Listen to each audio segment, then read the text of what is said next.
इस कहानी की शुरुआत में हम गौर को देखते हैं, जो अपने हाथों में अपनी बेटी को लिए कहीं भटक रहा होता है। वो लगातार अपने मानने वाले देवता से प्रार्थना कर रहा था कि किसी तरह वो उसकी बेटी को बचा ले, पर उसकी प्रार्थना का कोई फायदा नहीं होता है और उसकी बेटी की भूख और प्यास की वजह से मौत हो जाती है। वो वहीं रेत के बीच में निराश पड़ा होता है। तभी उसे कुछ आवाज सुनाई देती है और जब वो वहाँ से होते हुए जंगल के अंदर जाता है तो वहाँ उसे पानी का एक तालाब दिखाई देता है। वो जल्दी से उसमें कूदकर अपनी प्यास बुझाता है। वो तालाब से जब निकलकर बाहर आता है तो वहाँ पर गिरी एक तलवार से उसका हाथ कट जाता है, पर उसका जख्म तुरंत ही ठीक हो जाता है। वहीं कुछ दूर पे उसे कुछ फल भी दिखाई देते हैं और वो उन पे भूखे जानवरों की तरह टूट पड़ता है। कुछ देर के बाद वहाँ पे प्रकाश के देवता आते हैं, जिसे गौर पूजा करता था। गौर उससे कहता है कि वो उसका आखिरी भक्त है। उसकी धरती सूख गई और सारे जीवों का अंत हो गया, पर वो अब भी उन्हें दिल से अपना देवता मानता है और उसे उम्मीद है कि वो उसकी मनोकामना जरूर पूरी करेंगे। इस पर प्रकाश का देवता हंसते हुए कहता है कि उसने नेक्रोसॉर्ड के धारक को अभी अभी खत्म किया है, जो उसे मारकर उसके साम्राज्य का अंत करने आया था, और वो उसके जैसे किसी तुच्छ प्राणी की मनोकामना क्यों पूरी करेगा। पर गौर उससे कहता है कि उसके साम्राज्य का अंत तो पहले ही हो चुका है, क्योंकि उसे अब पूजने वाला कोई नहीं बचा है। पर उस देवता को इसकी कोई चिंता नहीं थी, क्योंकि उसे उम्मीद थी कि उसके जैसे और भी कई लोग आ जाएंगे। गौर उससे कहता है कि उन्होंने कितने कष्ट सहे, उसकी बेटी मर गई, पर फिर भी वो इसी उम्मीद से उन्हें पूजता रहा कि एक दिन वो उसकी मनोकामना जरूर पूरी करेंगे। वो देवता उससे कहता है कि उनके लिए बलि देना ही एक भक्त का सौभाग्य है और यही उसकी नियति भी है। ये सब सुनकर गौर का उससे विश्वास उठ जाता है और वो उससे कहता है कि वो कोई देवता नहीं है और अपने गले में पहने उसकी ताबीज को उतार कर फेंक देता है। पर इससे प्रकाश का देवता गुस्सा हो जाता है और वो उसे उठाकर मारने ही वाला होता है कि तभी वहाँ पर पड़ी नेक्रोसॉर्ड गौर के हाथ में आ जाती है और उसकी पावर भी उसके अंदर आ जाती है और वो उस तलवार से उस देवता को मार देता है और ये कसम खाता है कि आज से वो किसी भी देवता को जिंदा नहीं छोड़ेगा। अगले सीन में हम थॉर को देखते हैं, जो एक पेड़ के नीचे बैठकर ध्यान लगा रहा होता है। वहीं कॉर्क कुछ लोगों को थॉर की कहानियां बता रहा था कि कैसे वो बचपन से ही उन लोगों के लिए लड़ता आया है जो खुद नहीं लड़ सकते, और फिर कैसे वो जेन फॉस्टर से मिला, पर जल्दी वो दोनों अलग भी हो गए।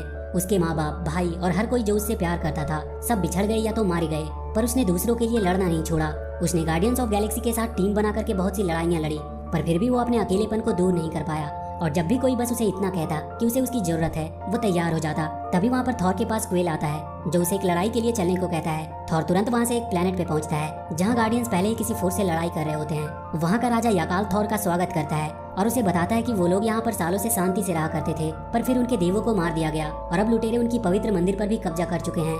थॉर उन्हें वो मंदिर वापस दिलाने का वादा करता है और वो उन सब लुटेरों से लड़ने लगता है और कुछ देर की लड़ाई के बाद ही वो उन सबको मारकर हरा देता है, पर इसमें उनका वो मंदिर भी टूट जाता है। अगले सीन में हम जेन फॉस्टर को देखते हैं, जिसे 4th स्टेज कैंसर हुआ होता है और उसके बचने की उम्मीद बहुत कम ही थी। तभी एक दिन उसे वाइकिंग्स की कोई बुक दिखाई देती है, जिससे उसे मियोनेर और एसगार्ड की याद आती है। आगे हम वैल्क्री को देखते हैं, जो धरती पे बसे एसगार्ड की हेड होती है। एसगार्ड में हम एक ओडिन, थॉर और लोकी का प्ले चलता हुआ देखते हैं, जहां इस बार के प्ले में थॉर की बहन हेला को भी दिखाया जाता है। वहीं थॉर का टूटा हुआ हथौड़ा भी रखा होता है, जिसे अब लोग देखने के लिए आया करते थे।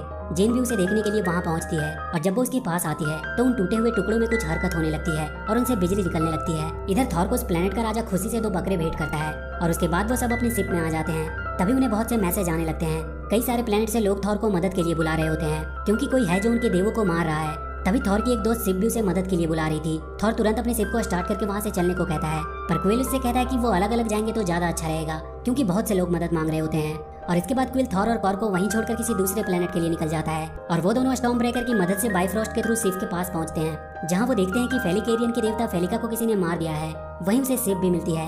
वो थॉर को बताती है कि जिसने उन्हें मारा उसका अगला टारगेट एसगार्ड है और वो अभी वहीं जा रहा है। इधर गौर एसगार्ड तक पहुंच चुका होता है। उसके राक्षस वहाँ पे हमला करने लगते हैं, पर तभी वहाँ पर वैल्क्री अपने उड़ते हुए घोड़े पर आती है और उन सब पे हमला करने लगती है। थॉर भी वहाँ पहुँच जाता है और वो उन सबसे लड़ने लगता है, पर तभी थॉर को वहाँ अपना हथौड़ा दिखाई देता है। उसे समझ नहीं आ रहा होता है कि उसे चला कौन रहा है। तभी वो वहाँ पे एक लेडी थॉर को देखता है, जो उसके हथौड़े को चला रही होती है, पर जब वो उसे जाकर मिलता है तो वो पूरी तरह से हैरान हो जाता है, क्योंकि वो उसकी एक्स गर्लफ्रेंड जेन होती है। और यहाँ पर हमें उनका फ्लैशबैक दिखाया जाता है कि कैसे वो दोनों साथ में होते हैं और एक बार थॉर अपने हथौड़े से हमेशा जेन की हिफाजत करने को कहता है और उसी वक्त उसके हथौड़े में कुछ जादू भी हुआ था। पर फिर कुछ ही दिनों के बाद दोनों अपने अपने काम की वजह से अलग हो गए। अब वापस से कहानी प्रेजेंट में आती है और वो फिर से उन क्रिएचर से लड़ने लगते हैं। तभी थॉर को वहाँ पे गौर दिखाई देता है। वो तुरंत उसकी तरफ बढ़ता है और फिर उन दोनों के बीच लड़ाई शुरू हो जाती है। थॉर देखता है कि उसके पास नेक्रोसॉर्ड है और वो उससे उसका स्टॉर्म ब्रेकर छीनना चाहता है, पर थॉर उसे उठाकर वहाँ से दूर फेंक देता है। गौर उन सबको वहाँ पे एक साथ देखकर वहाँ से भाग जाता है, पर वो अब वहाँ के बच्चों को किडनैप करके ले जा रहा होता है। जेन और थॉर उन्हें बचाने की कोशिश करते हैं, पर वो उनके हाथ नहीं लगता है। अगले दिन उन सभी लोग जिनके बच्चे गायब हुए थे, वैल्क्री उनकी रिपोर्ट लेने लगती है। सारे लोग बहुत परेशान थे, पर थॉर उन सबको ये विश्वास दिलाता है कि वो उन्हें बहुत जल्द ढूंढकर उनके पास ले आएगा। और इसके बाद थॉर वैल्क्री और जेन से गौर के बारे में बात करने लगता है। वैल्क्री बताती है कि गौर अपनी परछाइयों से राक्षस बनाता है और उसके पास नेक्रोसॉर्ड भी है। जेन उस नेक्रोसॉर्ड के बारे में पूछती है। थॉर उसे बताता है कि वो एक प्राचीन तलवार है जिसमें देवताओं को मारने की शक्ति है और समय के साथ वो तलवार अपना हाथ बदलता आया है। वो जिसके भी हाथ में होता है वो उसे ही धीरे धीरे भ्रष्ट करके मार डालता है। तभी वहाँ पे हेमडाइल के बेटे एस्ट्रिड की परछाई आती है। थॉर उसकी आंखों का जादू इस्तेमाल करके उनके पास पहुंचता है और उन सारे बच्चों को बताता है कि वो अपनी टीम के साथ बहुत जल्द वहाँ आने वाले हैं और उन्हें वहाँ से छुड़ा कर ले जाएंगे। थॉर जेन को बताता है कि गौर ने बच्चों को अंतरिक्ष के उस हिस्से में रखा है जहाँ सिर्फ अंधेरे सायों का राज है। इसके बाद वो एक शिप को लेकर देवताओं से मदद मांगने के लिए निकल पड़ते हैं और वो सब देवताओं के महल में पहुंच जाते हैं जहाँ बहुत सारे देवता आए हुए होते हैं। वो सब किसी तरह भेष बदल कर वहाँ पहुंच जाते हैं और उसके बाद उन सारे देवताओं का हेड जियूस वहाँ पर आता है। वो अपने दरबार को संबोधित करने लगता है। तभी थॉर उनसे कुछ कहने लगता है और वो वहाँ बीच स्टेज पे आ जाता है। वो जियूस को गौर के बारे में सारी बातें बताता है और उसे मारने के लिए उसका हथियार थंडरबोल्ट मांगता है। पर इस बात से जियूस गुस्सा हो जाता है और उसे कैद कर लेता है। वो उससे कहता है कि गौर के पास निक्रो स्वॉर्ड है और वो उन्हें मार सकता है और इसीलिए वो उससे जाकर लड़ना नहीं चाहता क्योंकि वो लोग यहाँ पे सेफ हैं और वो उनकी कोई भी मदद नहीं करना चाहता। जियूस सबसे कहता है कि उन्हें चिंता करने की कोई जरूरत नहीं है क्योंकि गौर कभी भी इटर्निटी तक नहीं पहुंच सकता। इटर्निटी ब्रह्मांड में मौजूद सबसे शक्तिशाली जीव है और उस तक सबसे पहले पहुंचने वाले की हर इच्छा पूरी होती है और अगर गौर वहां तक पहुंच गया तो वो एक ही झटके में सारे देवताओं को खत्म कर सकता है। जियूस थॉर और उसके साथी को वहीं कैद कर लेने को कहता है क्योंकि उनके यहाँ से जाने की वजह से गौर भी वहाँ आ सकता है और फिर वहाँ के सारे देव खतरे में पड़ सकते हैं। पर वैल्क्री और जेन उन सब पर हमला करने लगती है। थॉर भी अपनी जंजीर तोड़ देता है और उनसे लड़ने लगता है। तभी जियूस अपने थंडरबोल्ट से कॉर्ग पे हमला कर देता है जिससे कॉर्ग वहीं बिखर कर ढेर हो जाता है। ये देखकर थॉर को बहुत गुस्सा आता है और जब जियूस उस पर हमला करता है तो वो उसके थंडरबोल्ट को पकड़कर उसकी तरफ जोर से फेंकता है जिससे वहीं पर उसकी मौत हो जाती है। थॉर देखता है कि कॉर्ग का हेड अभी भी जिंदा है। वो उसे उठा लेता है और अपने शिप को अंदर बुलाता है। वैल्क्री वहाँ ऊपर जाकर थंडरबोल्ट ले लेती है और फिर सब वहाँ से निकल जाते हैं। अब वो सब गौर के प्लेनेट की तरफ बढ़ रहे होते हैं। वहीं थॉर जेन से कहता है कि वो अब भी उससे प्यार करता है। जेन उसे बताती है कि उसे कैंसर है और वो मर रही है। थॉर को ये सुनकर बहुत दुख होता है पर वो जेन से कहता है कि तुम जितने भी दिन जियो अच्छे से जियो और वो उसके साथ हमेशा खड़ा रहेगा। जेन उससे कहती है कि वो मरने से पहले उन बच्चों को बचाकर वापस लाना चाहती है और कुछ देर बाद वो सब गौर के उस अंधेरे प्लेनेट पे पहुंच जाते हैं। वहाँ चारों तरफ सिर्फ अंधेरा ही था और वो बच्चे भी वहाँ से गायब होते हैं। जेन को वहाँ कुछ पोस्टर मिलते हैं जिनमें स्टॉर्म ब्रेकर के थ्रू इटर्निटी तक पहुँचने का जरिया दिखाया गया होता है। वो समझ जाती है कि गौर स्टॉर्म ब्रेकर को पाना चाहता है इसीलिए वो तुरंत उसे उठाकर वहाँ से कहीं दूर फेंक देती है और तभी वहाँ पर गौर आता है। जेन उसके ऊपर हमला करती है पर वो उन सबको अपने पावर से कैद कर लेता है और थॉर से स्टॉर्म ब्रेकर देने को कहता है और वो जेन और वैल्क्री को मारने लगता है। थॉर के पास अब कोई रास्ता नहीं था। वो स्टॉर्म ब्रेकर को बुला लेता है और वहाँ चारों तरफ जोरदार बिजली गिरती है। गौर अपने क्रिएचर्स को बनाने लगता है और इसके बाद वो थॉर से लड़ने लगता है। वैल्क्री और जेन उसके क्रिएचर से लड़ रहे होते हैं और एक समय ऐसा आता है जब गौर वैल्क्री को थंडरबोल्ट से मारकर घायल कर देता है। जेन उसे तुरंत वहाँ से निकालने को कहती है। थॉर गौर को रोकते हुए स्टॉर्म ब्रेकर से घर ले जाने को कहता है और इसके तुरंत बाद वहाँ पे बाइफ्रोस्ट खुल जाता है पर गौर स्टॉर्म ब्रेकर को छीनने में कामयाब रहता है और इधर वो तीनों धरती पे वापस आ जाते हैं। जेन की भी हालत बहुत खराब होती है क्योंकि उसका कैंसर उस पर हावी हो रहा था। उसे हॉस्पिटल में भर्ती कर दिया जाता है और थॉर उसे वो हथौड़ा उठाने से मना करता है क्योंकि वो जितनी बार उसे उठाती है उसका शरीर कमजोर होता जाता है और वो कैंसर से हारती जा रही थी। थॉर उसे जल्दी वापस आने का बोल के वहाँ से चला जाता है।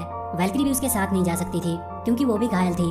इधर गौर उन बच्चों को लेकर इटर्निटी के द्वार तक पहुंच चुका था और स्टॉर्म ब्रेकर की मदद से वो उसके दरवाजे को खोलने लगता है। तभी वहाँ के एक स्टैचू के गिरने से बच्चे दबने वाले होते हैं पर तभी वहाँ पे थॉर आ जाता है। गौर तब तक अपने क्रिएचर को बनाने लगता है। थॉर उन सब बच्चों में अपनी पावर डाल देता है और वो सब उन क्रिएचर से लड़ते हुए आगे बढ़ने लगते हैं। थॉर जाकर गौर से लड़ने लगता है पर उसके सामने वो कमजोर पड़ रहा था और इधर हॉस्पिटल में जेन को भी बेचैनी हो रही होती है। वो अपने हथौड़े की तरफ देखती है। इधर गौरव थॉर को मारने ही वाला होता है कि तभी वैल्क्री की घोड़े पे बैठ के वहाँ पे जेन आती है और उसे बचा लेती है। हालांकि थॉर उसे देखकर बहुत दुखी होता है क्योंकि उसे पता था कि इसके बाद वो जिंदा नहीं बच पाएगी। जेन जाकर गौर को रोकती है और थॉर तब तक स्टॉर्म ब्रेकर को वहाँ से हटाने की कोशिश करता है और उसे हटाकर वो एस्ट्रिड को उसके थ्रू सारे बच्चे को घर पहुँचाने को कहता है। एस्ट्रिड सारे बच्चों को लेकर घर की तरफ निकल पड़ता है। थॉर अब भी गौर से लड़ रहा होता है। तभी जेन अपने हथौड़े से उसकी तलवार के 2 टुकड़े कर देती है और फिर वो उसे पूरी तरह खत्म कर देती है। पर जेन अब बहुत घायल हो चुकी थी। इटर्निटी का दरवाजा तब तक खुल चुका था और गौर तब तक धीरे धीरे उस तक पहुंच भी जाता है। वो इटर्निटी से अपने लिए वरदान मांगने ही वाला होता है कि थॉर उसे रोककर समझाने की कोशिश करता है कि ये सब करके भी उसे शांति नहीं मिल पाएगी। वो उसे एक बार अपनी बेटी के बारे में सोचने को कहता है। वो कहता है कि क्या वो नहीं चाहता कि वो वापस उसके पास आ जाए। ये बोलकर थॉर घायल पड़ी जेन के पास आ जाता है क्योंकि अब वो मर रही होती है। गौर भी अपनी बेटी को याद करके रोने लगता है। वो थॉर से कहता है कि वो मर रहा है और अगर उसकी बेटी फिर से जिंदा भी हो गई तो उसका ख्याल कौन रखेगा। जेन उससे कहते हैं कि थॉर उसकी देखभाल करेगा और इसके बाद गौर इटर्निटी से अपनी बेटी को वापस मांग लेता है और अपनी बेटी की गोद में ही अपना दम तोड़ देता है। जेन भी मरने से पहले थॉर को अपनी लाइफ खुल के जीने को कहती है और उस बच्ची का देखभाल करने को कहती है। इसके बाद हम उन सारे बच्चों को अपने माँ बाप से मिलते हुए देखते हैं और वैल्क्री उन सबको लड़ने की ट्रेनिंग दे रही होती है। थॉर को अब जीने का मकसद मिल चुका था और वो गौर की बेटी का अच्छे से ख्याल रख रहा होता है। गौर की बेटी में भी सुपर पावर्स होती है और वो भी थॉर के साथ मिलकर उन लोगों के लिए लड़ने लगी जो खुद के लिए नहीं लड़ सकते। और लास्ट में हमें दिखाया जाता है कि जियोस अभी तक मरा नहीं था।